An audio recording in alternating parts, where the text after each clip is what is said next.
Hello guys, അപ്പോൾ നമ്മൾ കഴിഞ്ഞ 2-3 മാസ്റ്റർ ക്ലാസ്സുകളിലായിട്ട് പഠിക്കുന്നത് ഷെവ്രോൺ സ്റ്റിച്ചുകളും റിപ്പിൾ സ്റ്റിച്ചുകളാണ്. അതായത് വേവിൽ എങ്ങനെ കൊണ്ടുവരാം എന്നുള്ള സ്റ്റിച്ചുകളാണ്. അപ്പോൾ ഫസ്റ്റ് നമ്മൾ പഠിച്ചത് ഈ ഒരു സ്റ്റിച്ചാണ്. ഇത് സിംഗിൾ ക്രോഷ്യ ഉപയോഗിച്ച് ഷെവ്രോൺ സ്റ്റിച്ച് ചെയ്തതാണ് വി ഷേപ്പിൽ.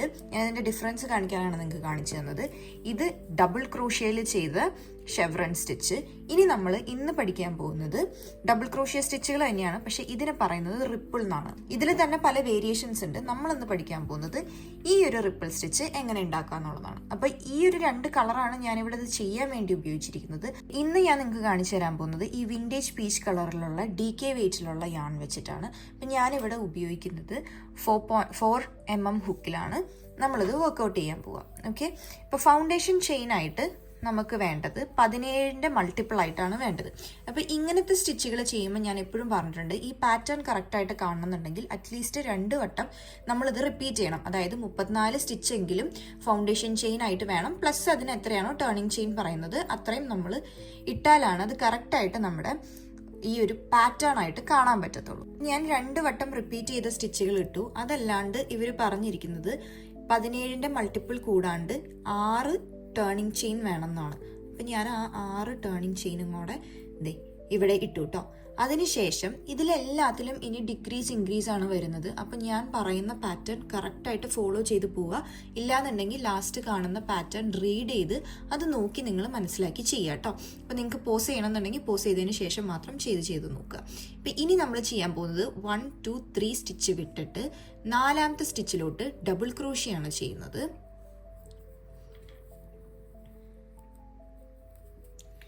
റൈറ്റ്, ആ ചെയിനിലോട്ട് ഡബിൾ ക്രോഷ്യ ചെയ്തതിന് ശേഷം ഇനി ഡബിൾ ക്രോഷ്യ ഡിക്രീസ് ആണ് ഇനി റിപ്പീറ്റ് ചെയ്യാൻ പോകുന്നത്. ഡബിൾ ക്രോഷ്യ ഡിക്രീസ് നമ്മൾ കഴിഞ്ഞ വട്ടം ചെയ്ത സ്റ്റിച്ചിൽ നമ്മൾ കാണിച്ചായിരുന്നു 3 സ്റ്റിച്ചിൽ നിന്ന് എങ്ങനെയാണ് ഡിക്രീസ് ചെയ്യണമെന്ന്. ഇന്ന് നമുക്ക് ചെയ്യേണ്ടത് 2 സ്റ്റിച്ചിൻ്റെ ഡിക്രീസ് ആണ്. അതെങ്ങനെയാണെന്ന് വെച്ച് കഴിഞ്ഞാൽ ആദ്യം യാൺ ഓവർ ചെയ്യുക, എന്നിട്ട് ഫസ്റ്റ് ചെയിനിൽ കൂടെ ഇൻസേർട്ട് ചെയ്തിട്ട് ലൂപ്പ് എടുക്കുക. അതായത് ഒന്നുകൂടി യാൺ ഓവർ ചെയ്ത് ഈ ഫസ്റ്റ് 2 ലൂപ്പിൽ കൂടെ മാത്രം യാൺ ഓവർ ചെയ്ത് പുൾ ത്രൂ ചെയ്യുക. അപ്പോൾ ഓൾറെഡി ഇവിടെ 2 ലൂപ്പ് ഇതിലുണ്ട്, ഹുക്കിലുണ്ട്. അത് വെച്ചിട്ട് തന്നെ പിന്നെയും യാൺ ഓവർ ചെയ്ത് സെക്കൻഡ് ചെയിനിൽ കൂടെ ഇൻസേർട്ട് ചെയ്യുക. ഇപ്പം 2 എണ്ണം ആയിട്ടോ, 2 ചെയിൻ നമ്മൾ ഡിക്രീസ് ചെയ്യാനാണ് ചെയ്യുന്നത്. അതിനുശേഷം യാൺ ഓവർ ചെയ്ത് നോർമൽ ഡബിൾ ക്രോഷ്യ ചെയ്യുന്ന പോലെ 2 ലൂപ്പിൽ കൂടെ പുൾ ത്രൂ ചെയ്യുക. അതിനുശേഷം പിന്നെയും യാൺ ഓവർ ചെയ്ത് ഇപ്പം 3 ലൂപ്പാണല്ലോ നമുക്കുള്ളത്, ബാക്കി 3 ലൂപ്പിൽ കൂടെയും പുൾ ത്രൂ ചെയ്യുക. ഇത് തന്നെ 3 വട്ടം റിപ്പീറ്റ് ചെയ്യുക. അതായത് 6 ചെയിനോളം നമുക്ക് ഇവിടെ ഡിക്രീസ് ആണ് ചെയ്യേണ്ടത്.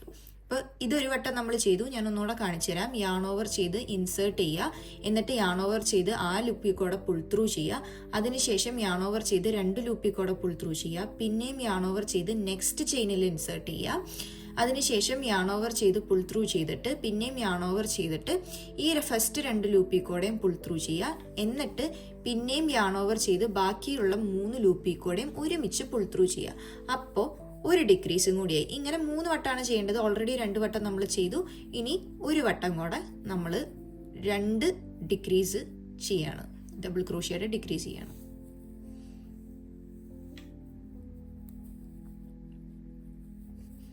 റൈറ്റ്, 3 വട്ടം നമ്മൾ ഡിക്രീസ് ചെയ്തു. ഡിക്രീസ് ചെയ്യുന്നത് നമ്മൾ എപ്പോഴും പറഞ്ഞിട്ടുണ്ട്, ഡിപ്പിന് വേണ്ടിയിട്ടാണ് ഡിക്രീസ് ചെയ്യുന്നത്. അതായത് ഈ ഡിപ്പാണ് നമ്മളിപ്പോൾ ഡിക്രീസ് ചെയ്തത്. ഇനി നമ്മൾ ഇൻക്രീസ് ആണ് ചെയ്യുക. ഇൻക്രീസ് ചെയ്യണത് എങ്ങനെയാണെന്ന് വെച്ച് കഴിഞ്ഞാൽ ഫസ്റ്റ് ഇതിലോട്ട് 2 ഡബിൾ ക്രോഷ്യ, അതായത് നെക്സ്റ്റ് സ്റ്റിച്ചിലോട്ട് 2 ഡബിൾ ക്രോഷ്യ ഒരുമിച്ച് ചെയ്യുക. നെക്സ്റ്റ് ചെയിനിലും അത് തന്നെ റിപ്പീറ്റ് ചെയ്യുക, 2 ഡബിൾ ക്രോഷ്യ ചെയ്യുക.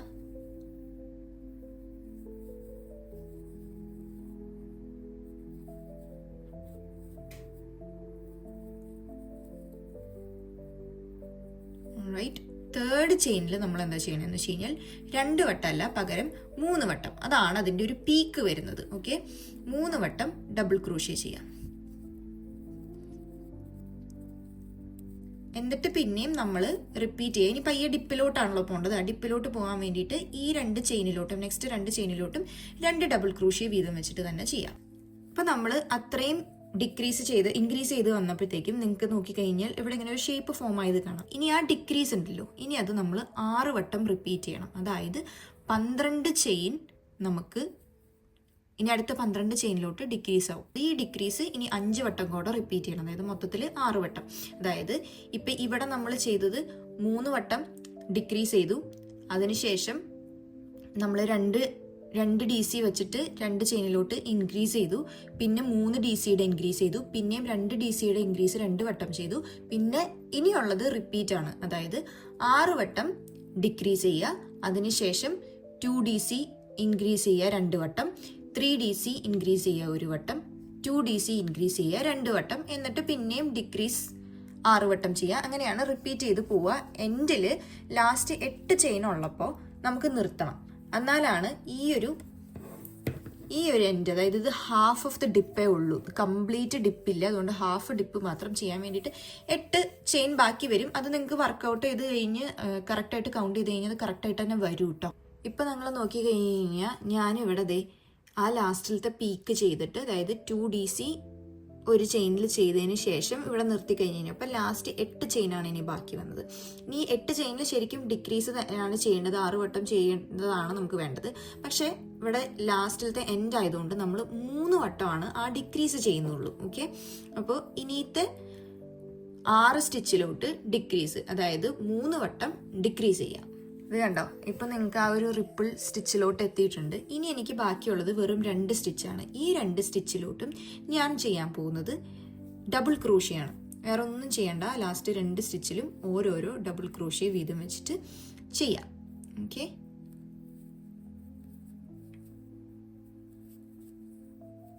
ഈ പ്രൊജക്റ്റിൽ ഞാൻ ചെയ്തിരിക്കുന്നത്, ഇനി നെക്സ്റ്റ് റോ ഫോം ചെയ്യുമ്പോൾ നെക്സ്റ്റ് കളറാണ് എടുത്തത്. നിങ്ങൾക്ക് വേണമെന്നുണ്ടെങ്കിൽ ഇവിടെ നെക്സ്റ്റ് കളർ ആഡ് ചെയ്യാം, അല്ലാന്നുണ്ടെങ്കിൽ ഈ ഒരു 2 പോർഷൻ കഴിഞ്ഞിട്ട് പിന്നെ കളർ ആഡ് ചെയ്യാം. അടുത്ത റോ എന്ന് പറയുന്നത് വെരി സിമ്പിൾ ആണ്. ഒരു ചെയിൻ ഇടുക, ഇത് നമ്മുടെ സിംഗിൾ ക്രോഷ്യ ആയിട്ട് കണക്ക് കൂട്ടും. അതിനുശേഷം എല്ലാ ചെയിനിലോട്ടും സിംഗിൾ ക്രോഷ്യ ചെയ്യുക, ഓരോരോ സിംഗിൾ ക്രോഷ്യ വെച്ചിട്ട്. അപ്പോൾ നിങ്ങൾക്ക് ഈ ഒരു ബോർഡർ, അതായത് ഈ കോൺട്രാസ്റ്റ് ഫോം ആവും. അത്രയേ ഉള്ളൂ സത്യം പറഞ്ഞു കഴിഞ്ഞത്. അതിനുശേഷം നമ്മൾ ഈ ഒരു എൻഡിൽ വരുമല്ലോ, ഈ ഒരു എൻഡിൽ വന്നതിന് ശേഷം പിന്നെയും റോ 1ഉം റോ 2ഉം റിപ്പീറ്റ് ചെയ്ത് പോവാണ്. അതായത് ലാസ്റ്റ് ഒരു ഡബിൾ ക്രോഷ്യയ്ക്ക് വേണ്ടിയിട്ട് നമ്മൾ 3 ചെയിൻ ഹൈറ്റ് ഇടണം നെക്സ്റ്റ് റോ സ്റ്റാർട്ട് ചെയ്യാൻ വേണ്ടിയിട്ട്. അതൊക്കെ കറക്റ്റായിട്ട് ഞാൻ പാറ്റേണിൽ പറഞ്ഞിട്ടുണ്ട്. ഇങ്ങനെയാണ് വരിക. അപ്പം നിങ്ങൾക്ക് ഇതിൽ നിന്ന് ഏത് ടൈപ്പ് ഓഫ് സ്റ്റിച്ചാണ് നിങ്ങളുടെ ഡ്രസ്സിനോ ബാഗിനോ ബ്ലാങ്കറ്റിനോ വേണ്ടത് എന്ന് നോക്കുക. അതിനനുസരിച്ചിട്ട് നിങ്ങൾ ചൂസ് ചെയ്യുക. ഇതെല്ലാം മൺഡേ മാസ്റ്റർ ക്ലാസ്സിൽ ഞാനിവിടെ ഇട്ടിട്ടുണ്ട് കേട്ടോ. അപ്പോൾ നിങ്ങൾക്ക് ഇതിൽ നിന്ന് ഏത് സ്റ്റിച്ചാണ് ഇഷ്ടമായെന്ന് എൻ്റെ അടുത്ത് പറയൂ. ഇനി ഇതുപോലത്തെ ബേസിക്സ് വീഡിയോസ് അടങ്ങിയ ഒരു ബുക്ക് ഞാൻ ഓൾറെഡി പബ്ലിഷ് ചെയ്തിട്ടുണ്ട്. എൻ്റെ ലിങ്ക് ഞാൻ ഡിസ്ക്രിപ്ഷനിലും കമൻറ്റിലും പിൻ ചെയ്ത് കൊടുക്കാം. നിങ്ങളത് നോക്കിയിട്ട് നിങ്ങൾക്ക് ആവശ്യമുണ്ടെന്നുണ്ടെങ്കിൽ മേടിക്കുക. മൊഡ്യൂൾസ് എല്ലാം വായിച്ച് നോക്കിയിട്ട് മേടിക്കുക കേട്ടോ. അപ്പോൾ താങ്ക്സ് ഫോർ സപ്പോർട്ടിങ്. ഇനി അടുത്തൊരു വീഡിയോ ആയിട്ട് പിന്നെയും കാണാം.